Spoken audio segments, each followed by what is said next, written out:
ಇನ್ನು ಕೊಲೆ ಆರೋಪಿ ದರ್ಶನ್ ಬಳ್ಳಾರಿ ಜೈಲಿಗೆ ಶಿಫ್ಟ್ ಆಗೋದ್ರಿಂದ ಪಾರಾಗಿದ್ದಾರೆ. ಜೊತೆಗೆ ನಿನ್ನೆ ಏನು ಆದೇಶ ಬಂತು, ಆ ಆದೇಶದ ಪ್ರತಿ ಇವತ್ತು ಜೈಲಧಿಕಾರಿಗಳ ಕೈ ಸೇರಿದೆ. ಸೆಂಟ್ರಲ್ ಜೈಲಿನಲ್ಲಿ ಇವತ್ತು ಜೈಲಧಿಕಾರಿಗಳ ಸಭೆ. ಸದ್ಯ ಕ್ವಾರಂಟೈನ್ ಸೆಲ್ನಲ್ಲಿದ್ದಾರೆ ಆರೋಪಿ ದರ್ಶನ್. ದರ್ಶನ್ರನ್ನ ಜೈಲಿನ ಒಳಗೆ ಶಿಫ್ಟ್ ಮಾಡೋ ಬಗ್ಗೆ ಚರ್ಚೆ. ಬ್ಯಾರಕ್ಗೆ ಶಿಫ್ಟ್ ಮಾಡಿದ್ರೆ ಆಗ ಉಳಿದ ಕೈದಿಗಳು ಕೂಡ ಜಮಾಯಿಸ್ತಾರೆ. ಹೀಗಾಗಿ ಕ್ವಾರಂಟೈನ್ ಸೆಲ್ನಲ್ಲೇ ಇರಿಸುವಂತಹ ಸಾಧ್ಯತೆಗಳು ದಟ್ಟವಾಗಿದೆ. ಜೈಲಿನ ಮುಖ್ಯ ಅಧೀಕ್ಷಕರು ಬಂದ ಬಳಿಕ ಶಿಫ್ಟ್ ಬಗ್ಗೆ ನಿರ್ಧಾರ ಆಗುತ್ತೆ. ನಿನ್ನೆಯಷ್ಟೇ ಕೋರ್ಟ್ ಆದೇಶ ಕೊಡ್ತು, ಯಾವುದೇ ಸಕಾರಣ ಇಲ್ಲ ಬಳ್ಳಾರಿ ಜೈಲಿಗೆ ಶಿಫ್ಟ್ ಮಾಡೋದಕ್ಕೆ ಹೇಳೋದಕ್ಕೆ. ಹಾಗಾಗಿ ಪರಪ್ಪನ ಅಗ್ರಹಾರ ಜೈಲಿನಲ್ಲೇ ಇರಲಿ ಎನ್ನುವಂತಹ ಆದೇಶ. ಜೊತೆಗೆ ಜೈಲಿನ ಮ್ಯಾನ್ಯುಯಲ್ ಪ್ರಕಾರ ಏನೇನು ಅವಕಾಶಗಳಿದ್ದನ್ನು ಕೊಡಿ ಎನ್ನುವುದನ್ನು ಹೇಳಿದೆ. ಬ್ಯಾರಕ್ ಮುಂದೆ ವಾಕ್ ಮಾಡೋದಕ್ಕೆ ಜೈಲಧಿಕಾರಿಗಳು ಅವಕಾಶ ಕೊಟ್ಟಿದ್ದಾರೆ. ಬ್ಯಾರಕ್ ಬಳಿ ಹೊರಾಂಗಣದಲ್ಲಿ ವಾಕ್ ಮಾಡಿದ್ದಾರೆ ದರ್ಶನ್. ನಮ್ಮ 30 ದಿನದಿಂದ ಸೂರ್ಯನ ದರ್ಶನನೇ ಆಗಿಲ್ಲ, ಕೈ ಫಂಗಸ್ ಆಗಿದೆ ಅಂತ ಜಡ್ಜ್ ಮುಂದೆ ಹೇಳ್ಕೊಂಡಿದ್ದಂತಹ ದರ್ಶನ್ ವಿಷ ಕೊಟ್ಬಿಡಿ ಅಂತ ಹೇಳ್ಬಿಟ್ಟಿದ್ರು. ರಾತ್ರಿ ಜೈಲಿನ ವೈದ್ಯರು ದರ್ಶನ್ ಆರೋಗ್ಯ ತಪಾಸಣೆ ಮಾಡಿದ್ದಾರೆ. ಇವತ್ತು ಜೈಲಿಗೆ ದರ್ಶನ್ ಕುಟುಂಬ ಕೂಡ ಭೇಟಿ ಕೊಡೋ ಸಾಧ್ಯತೆ ಇದೆ. ಜೊತೆಗೆ ಬ್ಯಾರಕ್ ಮುಂದೆ ವಾಕ್ ಮಾಡೋದಕ್ಕೆ ಜೈಲಧಿಕಾರಿಗಳು ಅವಕಾಶವನ್ನು ಕೊಟ್ಟಿದ್ದಾರೆ. ನಿನ್ನೆ ದರ್ಶನ್ ಸಂಬಂಧಪಟ್ಟಂತಹ 2 ಅರ್ಜಿಗಳ ಆದೇಶ ಬರೋ ಸಂದರ್ಭದಲ್ಲಿ ಜಡ್ಜ್ ಬಳಿ ನನಗಿರೋದಕ್ಕಾಗ್ತಿಲ್ಲ, ವಿಷ ಕೊಟ್ಬಿಡಿ ಎನ್ನುವಂಥ ಅಳಲನ್ನು ತೋಡ್ಕೊಂಡಿದ್ರು. ಈ ಬಗ್ಗೆನಷ್ಟು ಡೀಟೇಲ್ಸ್ ಪಡೆಯೋಣ. ನಮ್ಮ ಪ್ರತಿನಿಧಿ ರಾಮು ಈಗ ಸಂಪರ್ಕದಲ್ಲಿದ್ದಾರೆ. ರಾಮು, ನಿನ್ನೆ ಕೋರ್ಟ್ನಿಂದ ಸ್ಪಷ್ಟವಾದಂತಹ ಸೂಚನೆ ಆದೇಶ ಬಂದಿದೆ.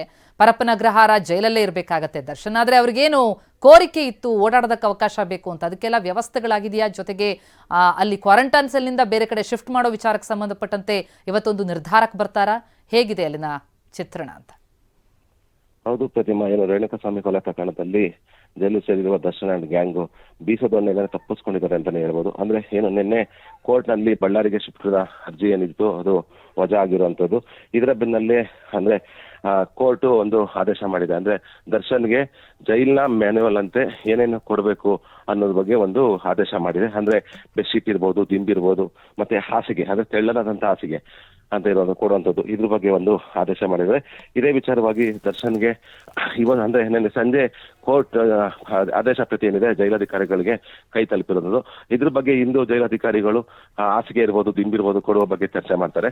ಅದೇ ರೀತಿ ಕ್ವಾರಂಟೈನ್ ಸೆಲ್ ಅಲ್ಲಿ ಇರುವಂತಹ ದರ್ಶನ್ ಅನ್ನ ಏನು ಮೇನ್ ಜೈಲ್ ಅಂದ್ರೆ ಏನು ಸೆಕ್ಯೂರಿಟಿ ಸೆಲ್ ಏನಿದೆ ಅಲ್ಲಿಗೆ ಶಿಫ್ಟ್ ಮಾಡುವ ಬಗ್ಗೆ ಮಾಡಬೇಕಾ ಮಾಡಬಾರ್ದಾ ಅನ್ನೋ ಬಗ್ಗೆ ಜೈಲಾಧಿಕಾರಿಗಳು ಚರ್ಚೆ ಮಾಡ್ತಿರೋದು. ಇದು ವಿಚಾರವಾಗಿ ಏನು ಚೀಫ್ ಸೂಪರಿಂಟೆಂಡೆಂಟ್ ಆದಂತಹ ಸುರೇಶ್ ಅವರು ಹೈದರಾಬಾದ್ ನಲ್ಲಿ ಹೋಗಿರುವಂತದ್ದು. ಅಂದ್ರೆ ಏನು ಅವರಿಗೆ ಟ್ರೈನಿಂಗ್ ಇರೋ ಕಾರಣಕ್ಕಾಗಿ ಹೈದರಾಬಾದ್ ಹೋಗಿರುವಂತದ್ದು.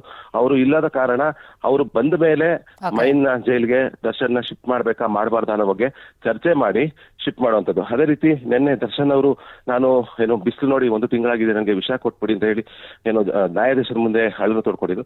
ಆ ಕಾರಣದಿಂದಾಗಿ ನಿನ್ನೆ ಆ ಅಳಲನ್ನ ತೋಡ್ಕೊಂಡ ನಂತರವಾಗಿ ಅವ್ರಿಗೆ ಫಂಗಸ್ ಆಗಿರೋ ನೆನೆಯಲ್ಲಿ ನಿನ್ನೆ ಸಂಜೆ ವೈದ್ಯರು ಸಹ ಅವ್ರ ತಪಾಸಣೆ ಮಾಡಿ ಅವ್ರಿಗೆ ಫಂಗಸ್ ಬಗ್ಗೆ ಚಿಕಿತ್ಸೆ ನೀಡುವಂಥದ್ದು. ಅದೇ ರೀತಿ ಏನು ವಾಕ್ ಮಾಡೋದಕ್ಕೆ ಅಂದ್ರೆ ಅವರು ಯಾವುದೇ ಕಾರಣಕ್ಕೂ ಬ್ಯಾರಕ್ಕಿಂದ ಆಚೆ ಬರ್ದಂಗೆ ವಾಕ್ ಮಾಡ್ತಿದ್ರು.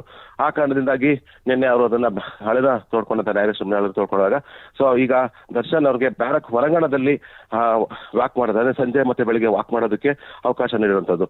ಮುಂದಿನ ದಿನಗಳಲ್ಲಿ ಇನ್ನ ಯಾವ ರೀತಿ ಈ ದರ್ಶನ್ ಬಳ್ಳಾರಿಗೆ ಶಿಫ್ಟ್ ಮಾಡ್ತಾರಾ, ಇಲ್ಲೇ ಇವರು ಇರ್ತಾರ ಅನ್ನೋದನ್ನ ಕಾದು ನೋಡಬೇಕಾಗಿದೆ ಪ್ರತಿಮಾ. ಥ್ಯಾಂಕ್ ಯು ರಾಮು ತಮ್ಮೆಲ್ಲ ಮಾಹಿತಿಗೆ.